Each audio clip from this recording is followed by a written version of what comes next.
Fica bem lá atrás no Velho Testamento, depois de Juízes, Ruth, aí vem 1 Samuel.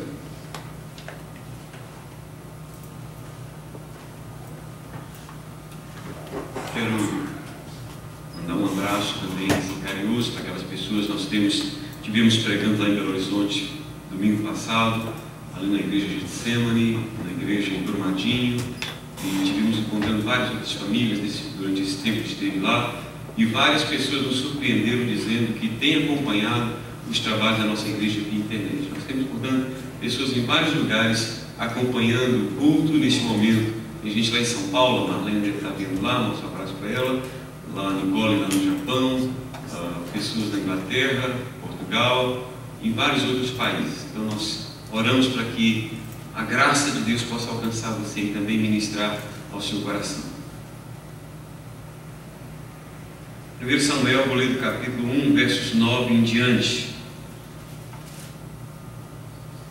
Os irmãos conhecem a história de Ana. Aliás, eu vou ler todo o capítulo para os irmãos que não conhecem ficarem mais bem familiarizados com a história. Houve um homem de Ramataim Zofim, da região montanhosa de Efraim, cujo nome era Elcana, filho de Jeroão, filho de Eliú, filho de Tou, filho de Zuf e Efraimita. Tinha ele duas mulheres, uma se chamava Ana e a outra Penina. Penina tinha filhos, Ana, porém, não os tinha. Este homem subia da sua cidade de ano em ano a adorar e sacrificar ao Senhor dos exércitos em Silo. Estavam ali os dois filhos de Eli, Hofni e Finéias, como sacerdotes do Senhor.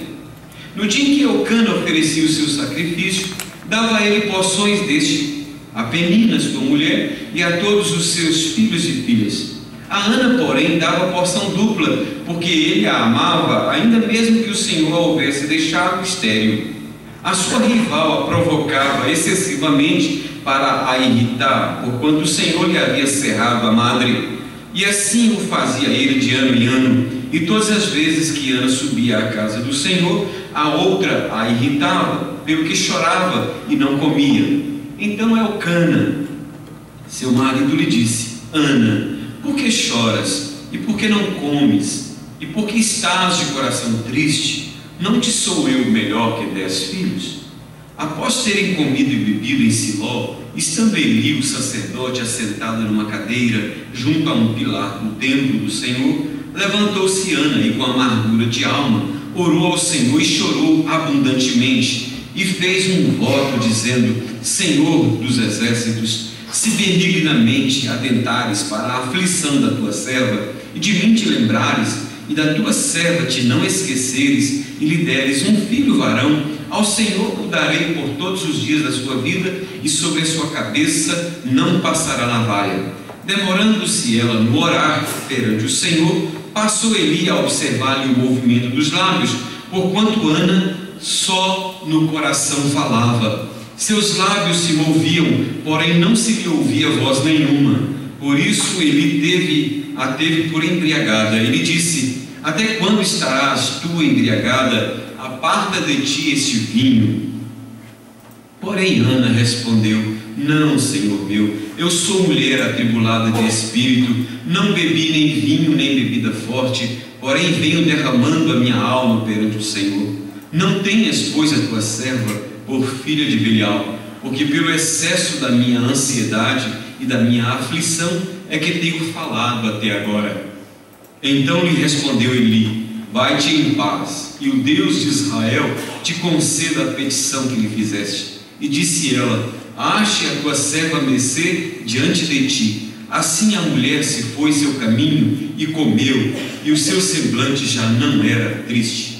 Que Deus aplique a sua palavra ao nosso coração. Amém, queridos? Se eu perguntar para você qual é a oração modelo da Bíblia, por certo, aqueles que já têm um pouco mais de familiaridade com a Bíblia, que conhecem um pouco mais a palavra de Deus, vão dizer: a oração modelo da Bíblia é a oração do Pai Nosso. e vocês não estão dizendo a verdade, estão corretos na sua resposta. Contudo, a oração do Pai Nosso não foi ensinada para ser tão somente uma repetição. Jesus ensinou alguns princípios por trás desta palavra. Está ecoando aqui, tendo muito eco, se puder tirar, por favor.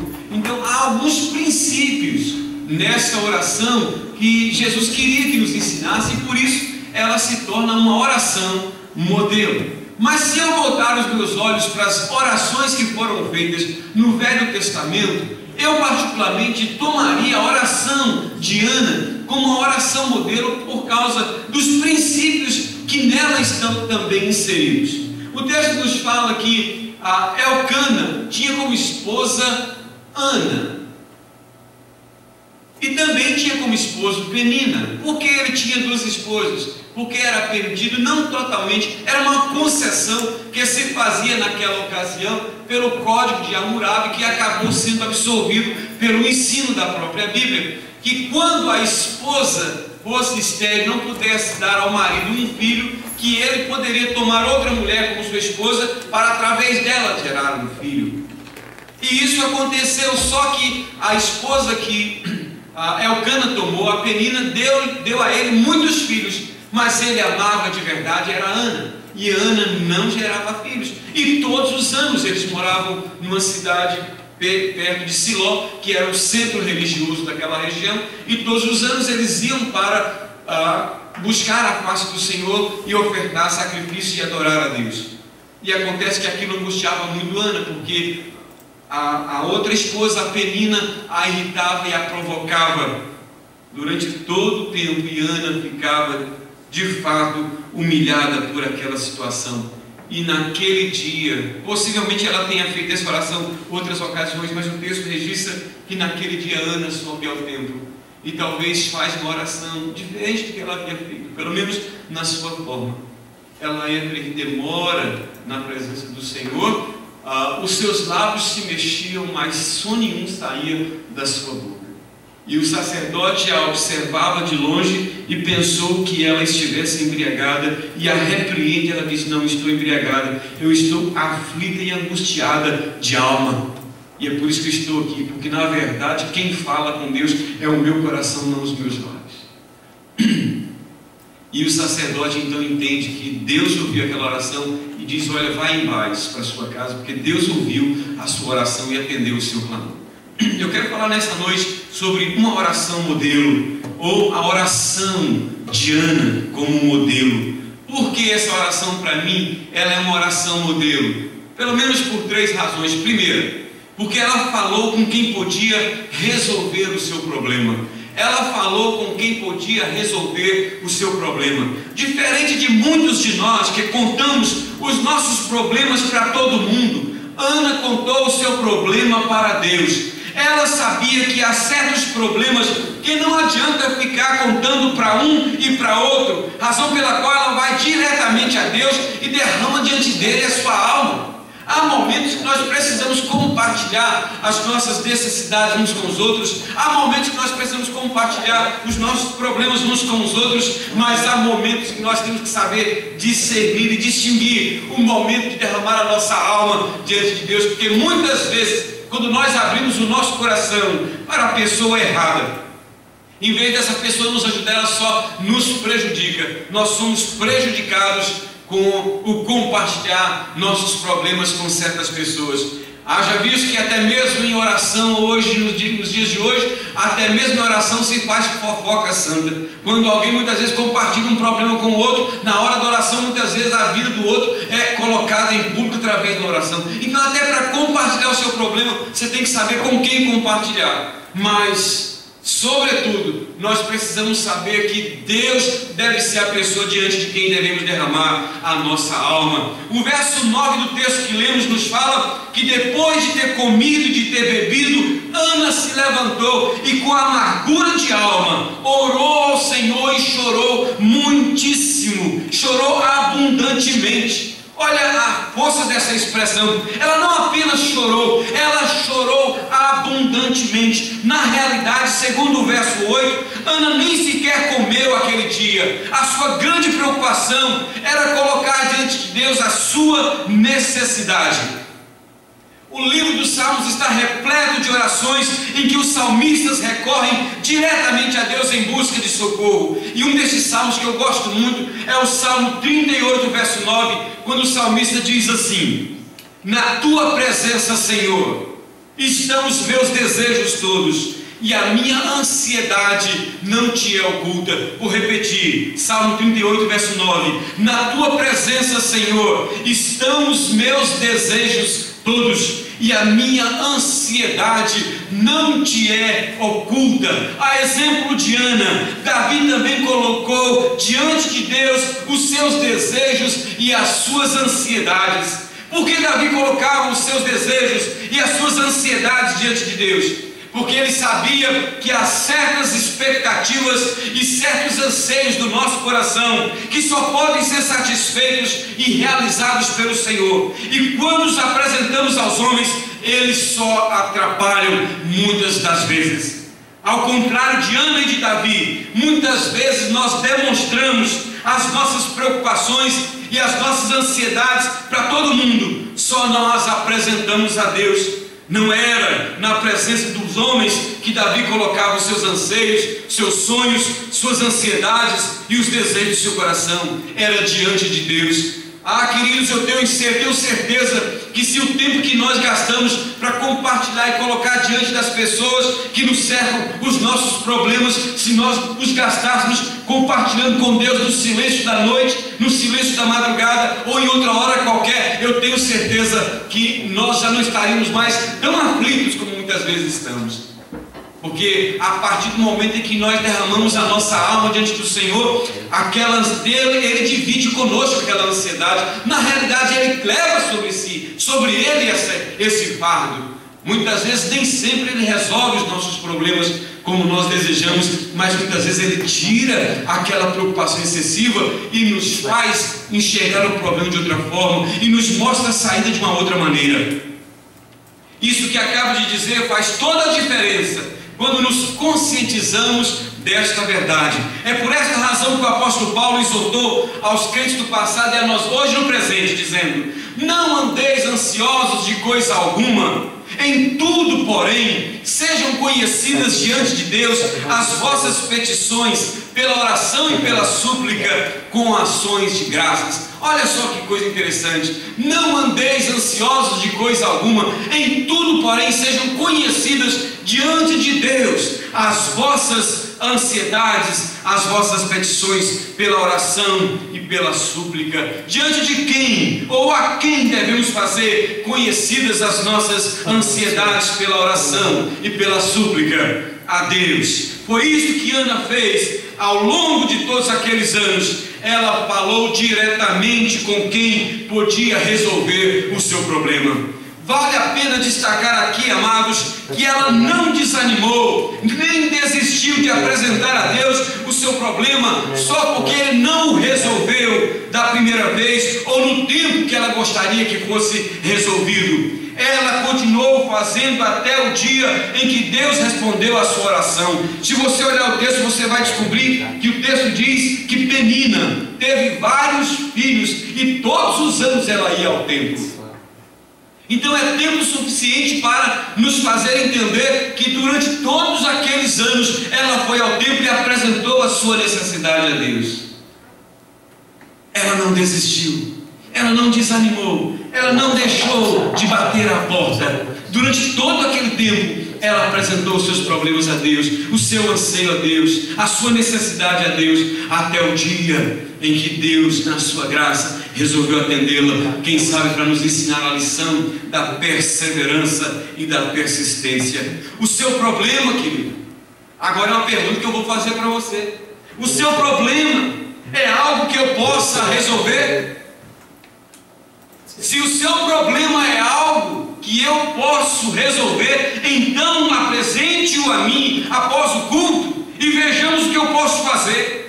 Mas se o seu problema é algo que só Deus pode resolver, então apresente-o a Ele e deixe que Ele o resolva em seu devido tempo, como fez Ana naquele dia. Olha o que diz o verso 18: e disse ela: ache a tua serva mercê diante de ti. Assim a mulher se foi seu caminho e comeu, e seu semblante não era mais triste. Por quê? Porque naquele dia ela teve consciência, ela experimentou a graça de ver o Senhor intervir no seu problema. Se você tem algum problema que só Deus pode resolver, então pare de apresentá-lo a quem não pode resolver, a quem não pode fazer nada por você. Mas não deixe de continuar apresentando a Deus. O salmista Davi, queridos, nos é exemplo por muitas razões. E entre essas muitas razões está essa. Olha o que ele diz no Salmo 5, verso 1 até o verso 3: dá ouvidos, Senhor, às minhas palavras, e acode ao meu gemido. Escuta, Rei meu e Deus meu, a minha voz que clama, pois a ti é que imploro. Não era só um pedido, ele estava implorando. De manhã, Senhor, ouves a minha voz, de manhã te apresento a minha oração e fico esperando. Eu apresento de manhã a minha oração e fico esperando. Meu querido irmão, coloque agora diante de Deus o seu problema. Espere por Ele.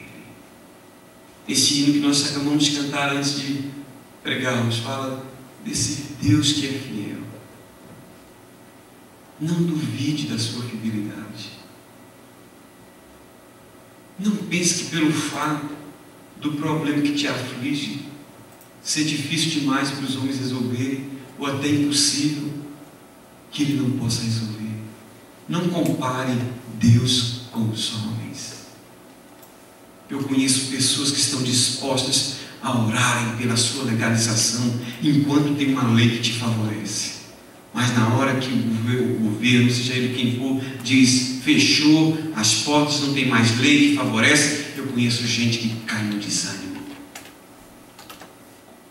Significa dizer o quê? Que a sua esperança, na verdade, nunca esteve no Senhor, sempre esteve na caneta do homem, do poderoso da terra que pode fazer. Mas na verdade, esse poderoso da terra está nas mãos do Senhor, como diz a palavra de Deus. Foi o médico quem disse que não tem mais esperança? Quem foi que disse que o seu problema não tem mais solução?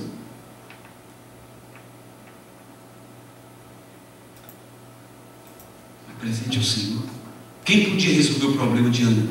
Ela era estéril. Nem inseminação não podia resolver o problema dela, porque não tinha. Nem por isso ela deixou de clamar ao Senhor. Muitas vezes, querido, nós estamos dispostos a clamar ao Senhor com insistência, enquanto as pessoas podem fazer alguma coisa por nós, mas na hora que as pessoas não podem mais, nós desanimamos. E eu estou desafiando você nesta noite em nome de Jesus. Eu não sei de fato qual é a sua dificuldade, eu não sei de fato qual é a sua impossibilidade, mas se a sua necessidade esbarrou diante da impossibilidade do homem, não significa dizer que esse problema não possa ser resolvido, porque você serve a um Deus que está para além das impossibilidades humanas. Segundo princípio, porque essa oração de Ana para mim é uma oração modelo.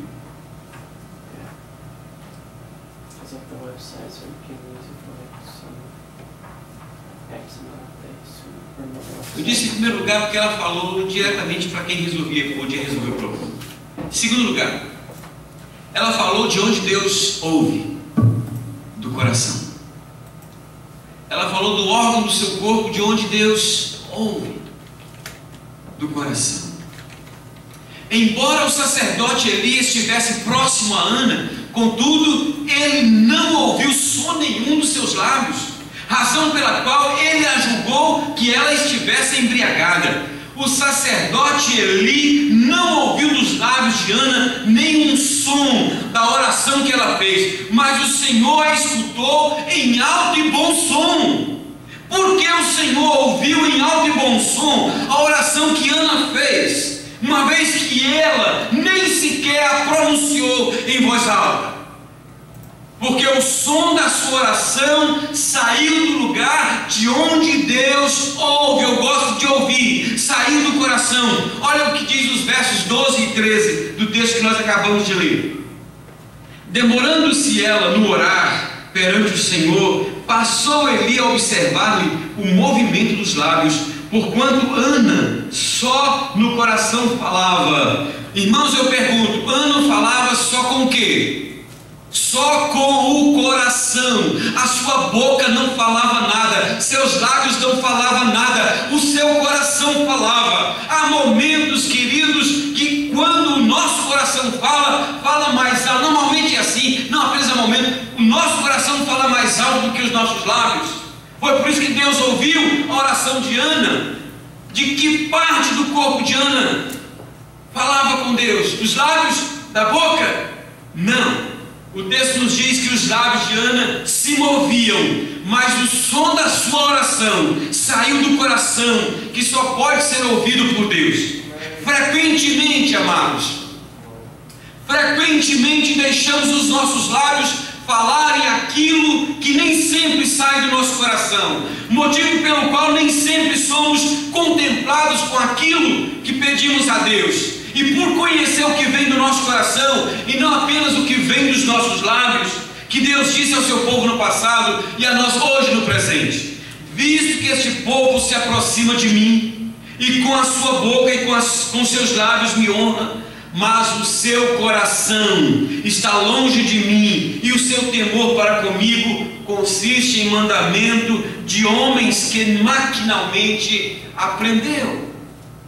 Para demonstrar de onde e como Deus gosta de ser buscado, é que encontramos com muita frequência na Bíblia a expressão de todo o coração. Se você pegar uma concordância bíblica, você vai encontrar essa expressão de todo o coração muitas vezes na Bíblia, do começo ao fim. Em Jeremias capítulo 29, verso 13, Deus diz: buscar-me-eis e me achareis, quando me buscardes de todo o vosso coração. Em Joel capítulo 2, verso 12, Deus diz: convertei-vos a mim de todo o coração, com jejum, choro e pranto.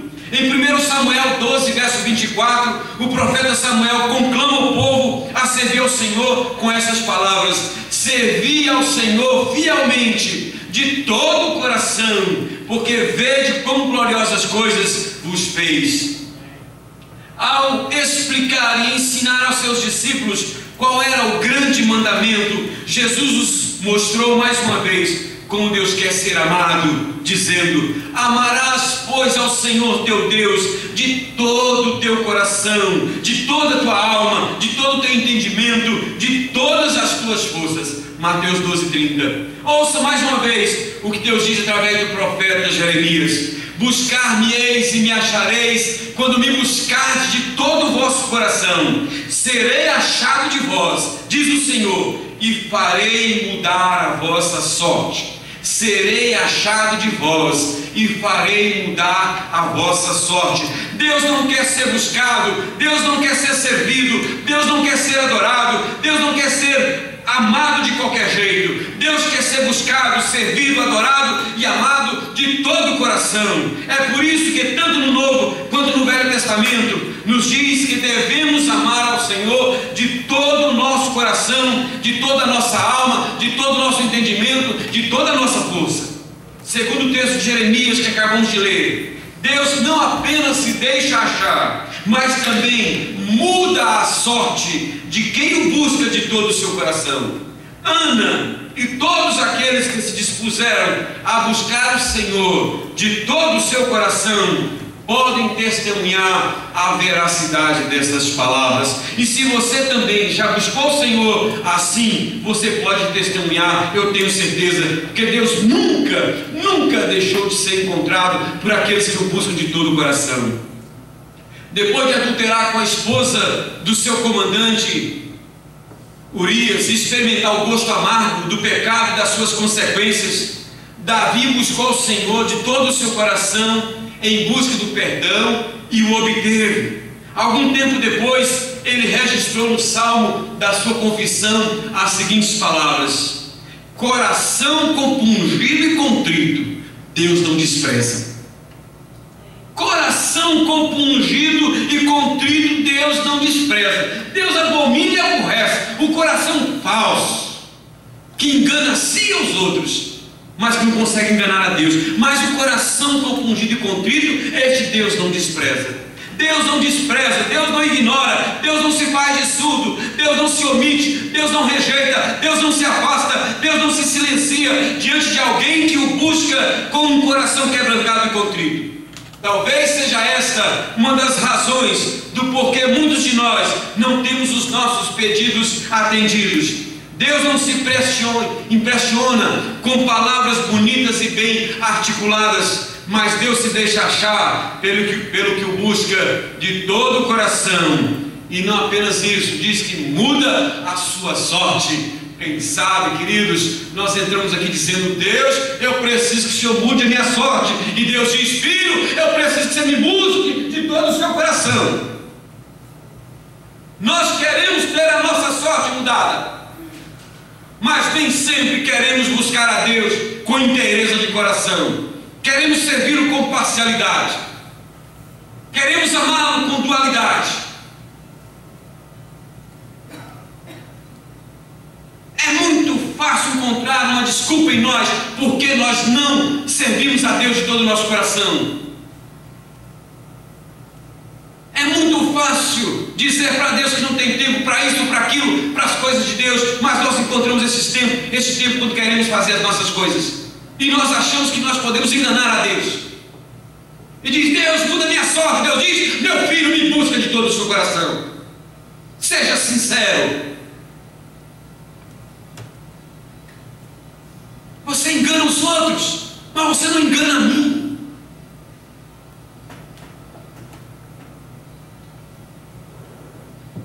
Permita-me lhe perguntar nessa noite: como é que você tem buscado a Deus? Como é que você tem servido a Deus? Como é que você tem amado a Deus? Como é que você tem adorado a Deus? Deus só aceita se for de uma forma, de todo o seu coração.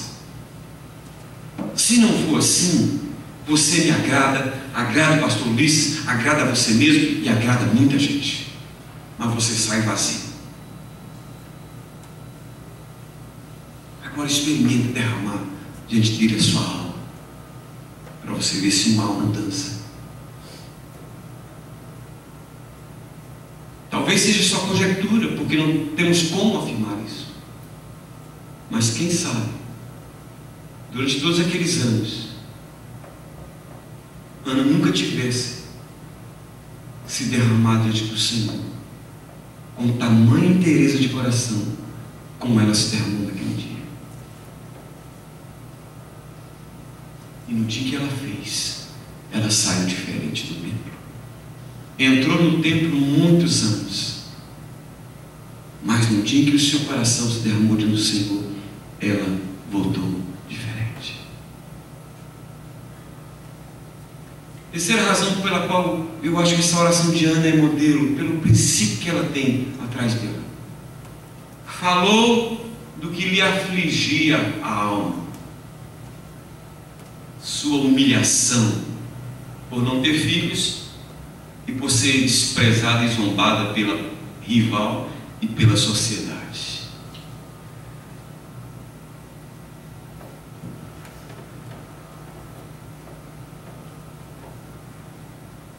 Em sua oração, Ana não apenas falava com quem podia resolver o seu problema, ela não apenas falava do órgão que Deus gosta de ouvir, que é do coração, mas também falava do que afligia a sua alma. Ana era estéril, e além de estéril, Ana era provocada pela outra esposa do seu marido. Segundo a lei da época, conforme eu já disse, o código de Hammurabi, o esposo que tivesse uma esposa estéril ficava livre para desposar outra mulher que pudesse lhe gerar um filho. Ana era a esposa amada, mas era Penina, a sua outra esposa, que lhe dava filhos, a Elcana, razão pela qual ela se sentia, a Penina se sentia mais importante que Ana. Não ter filhos no contexto de hoje não se compara com a humilhação que era no contexto daquela época. A mulher que não podia gerar um filho não era bem vista, pelo contrário, era vista com certa reserva, o que fazia com que ela se sentisse diminuída e humilhada perante a sociedade. A Bíblia não fala quantos anos essa cena se repetiu, mas o texto que lemos nos diz que todas as vezes que Ana subia à casa do Senhor, a outra a imitava pelo que chorava e não comia. E ao ser confundida com uma mulher embriagada pela forma como ela orava, Ana deu a seguinte resposta ao sacerdote Eli: não tenhas, pois, a tua serva como filha de Belial, porque pelo excesso, preste atenção, pelo excesso da minha ansiedade e da minha aflição é que tenho falado até agora. E logo em seguida ela vai dizer o que ela quer de Deus. Se o Senhor me der um filho, faço um voto com o Senhor, que se o Senhor me tirar desse estado de humilhação e me der um filho, eu vou consagrá-lo ao Senhor. O texto lido nos dá a entender que Ana não ficou perdendo tempo com conversa fiada, dando volta em torno do seu problema, como alguns fazem na hora de orar. Você já reparou como alguns ou muitos de nós oramos? Ou quando vamos compartilhar o nosso problema com alguém, o problema, o mais sério que seja, pode ser compartilhado às vezes em 5 minutos. Mas a pessoa começa dando uma volta, porque sabe, pastor, eu gosto muito de viajar. Nas minhas viagens, eu sempre gosto de comer piqui.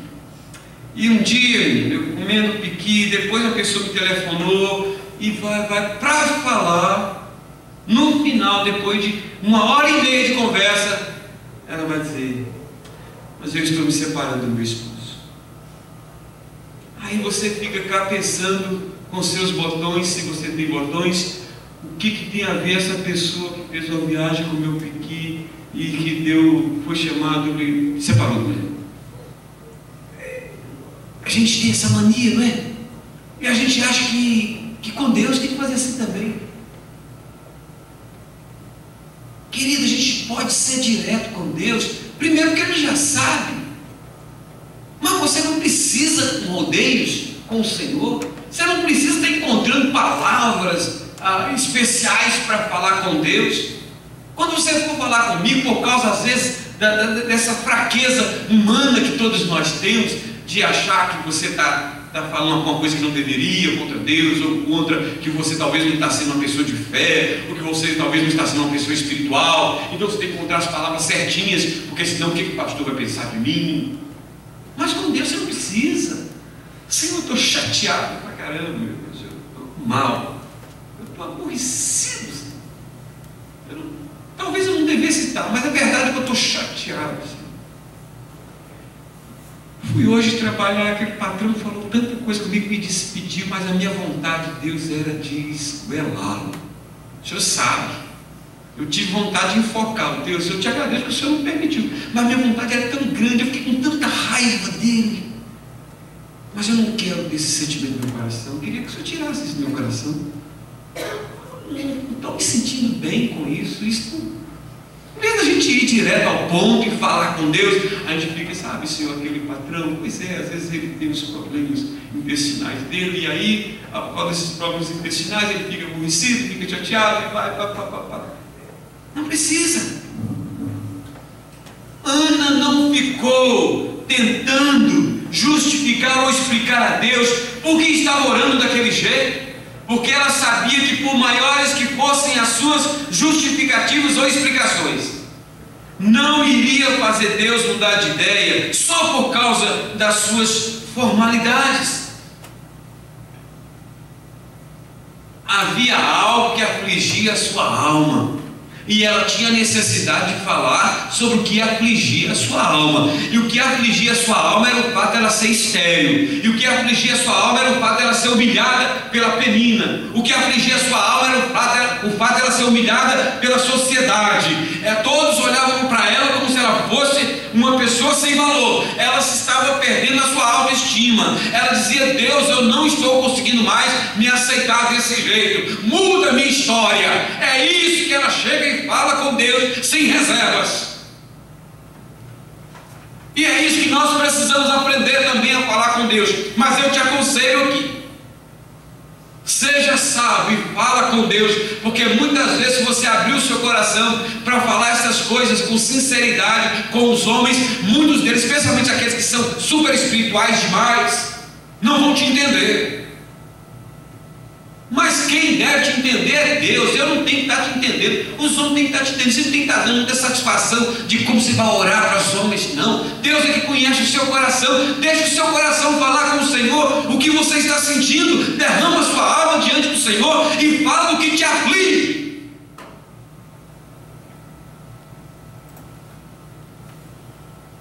No derramar a sua alma diante do Senhor, por certo, Ana falou do sonho que ela tinha de ter um filho. Ela falou de como ela se sentia humilhada perante seu marido e de todos à sua volta por não poder ter um filho. Ela falou como ela se sentia diminuída diante da sua rival e a outra esposa, seu marido, que a provocava e humilhava. Olha os versos 9 em diante. O que diz?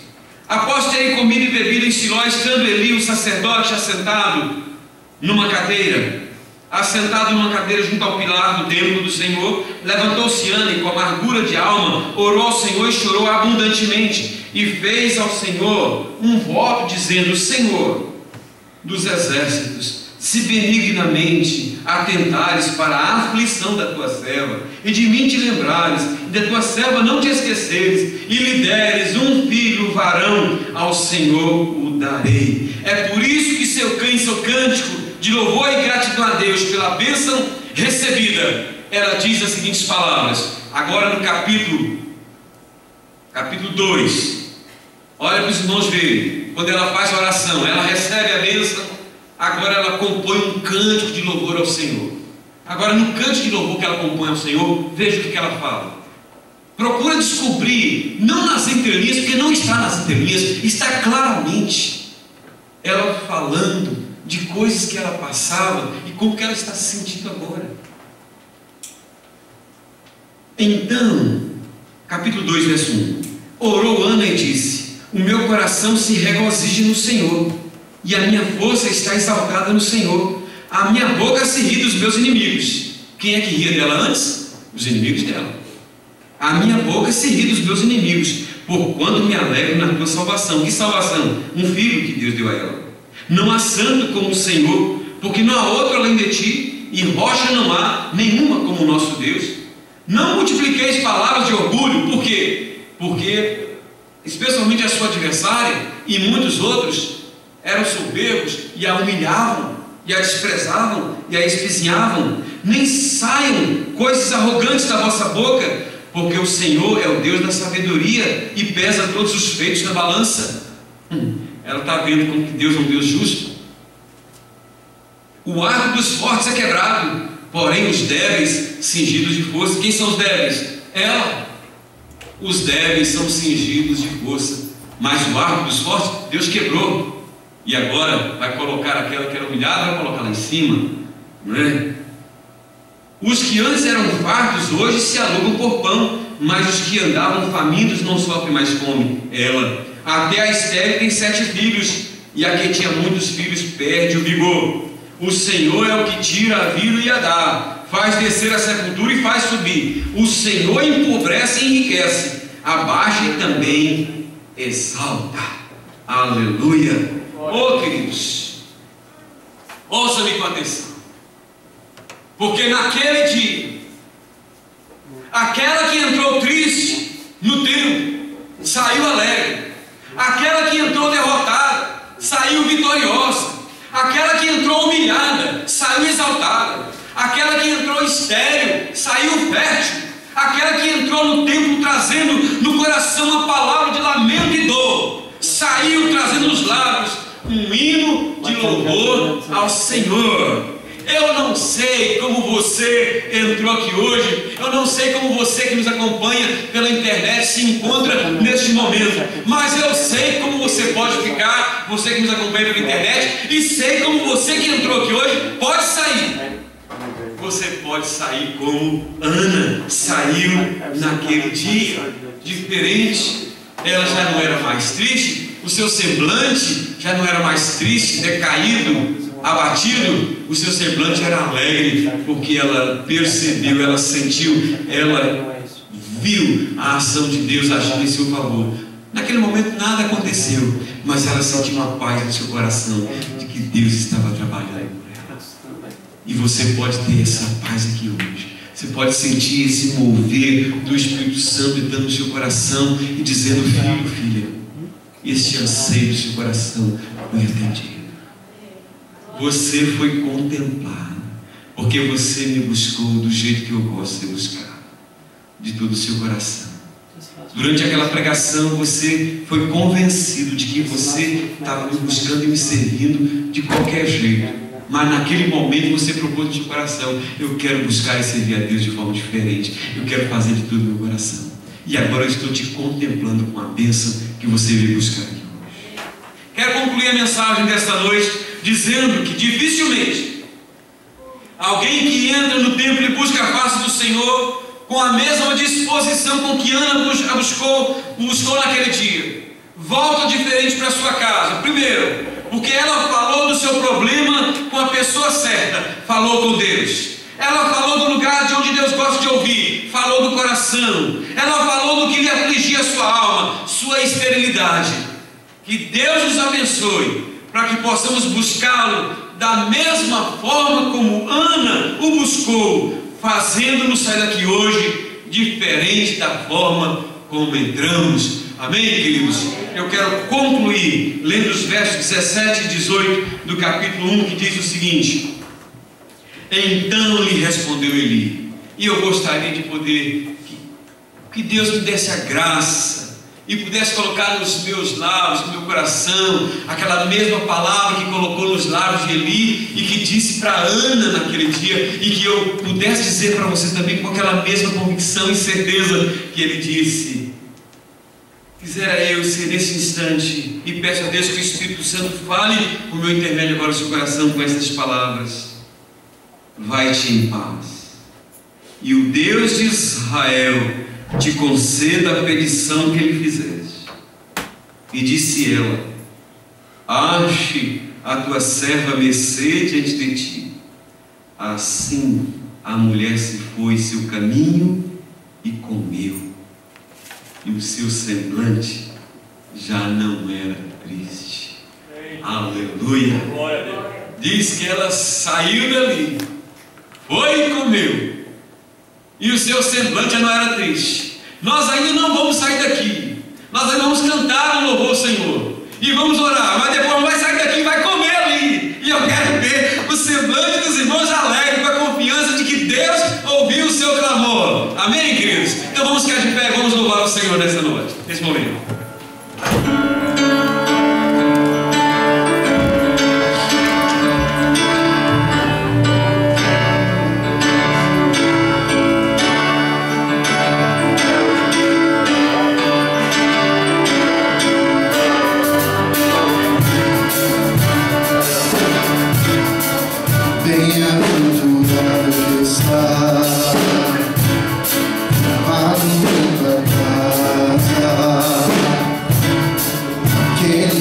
te louvam.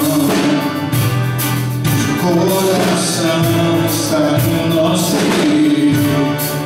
Bem-aventurado que tem sede da justiça de Deus. Aqueles que são filhos da luz. Força vem do nosso Deus, que o teu reino venha sobre nós.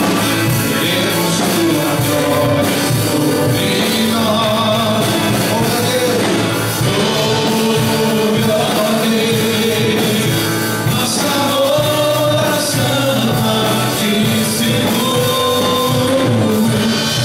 Essa nação é o clamor da igreja que te adora. Oh, Deus, nossa oração a ti, Senhor. Essa nação é o clamor da igreja que te adora. Aleluia! Oh Deus, o clamor da igreja.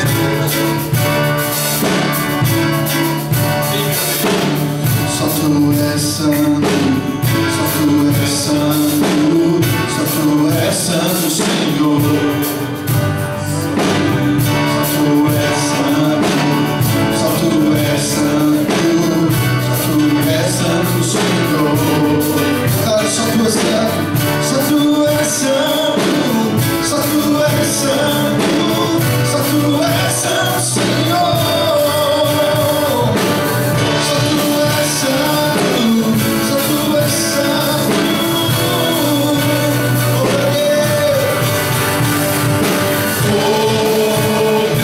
Deus, nossa oração a ti, Senhor.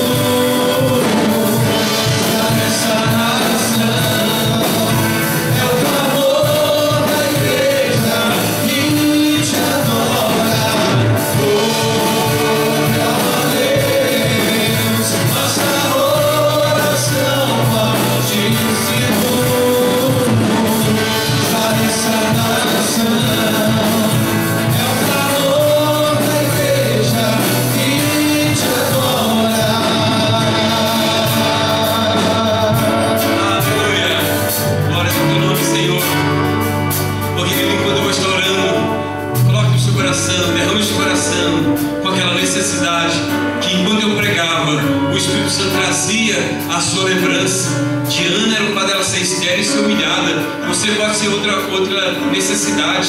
Então ore no seu coração, coloque diante do Senhor. Ó Deus amado, contempla, Senhor, o que os teus filhos nesse instante apresentam diante de ti. Ana, Deus, era estéril, era humilhada. Ó Deus, e ela apresentava diante de ti este anseio, o desejo de ser curada. E ela recebeu naquela noite esta bênção, ó Deus amado, e voltou para casa diferente. Ela voltou com seu semblante aliviado, alegre, já não era mais triste, porque o Espírito Santo mostrou para ela, no seu coração, através da fé, que ela foi contemplada com aquela bênção.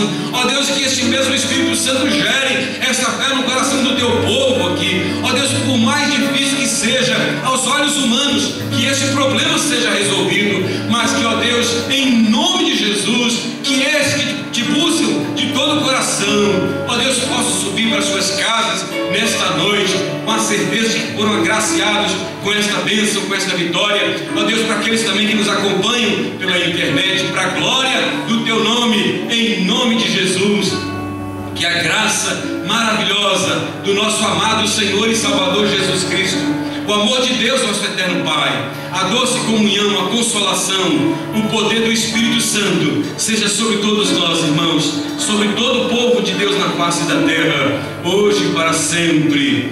Amém e amém. Queremos convidar todos para estar conosco no salão. Os visitantes, os irmãos da cidade, próximo visitante, Aleia, por favor. Ali tem o Felipe, tem mais ali. Conduz-os ao teu salão para a gente ter um tempo de comunhão. Como diz a Bíblia, comeu e bebeu, já não era mais triste. Então vamos lá comer e beber.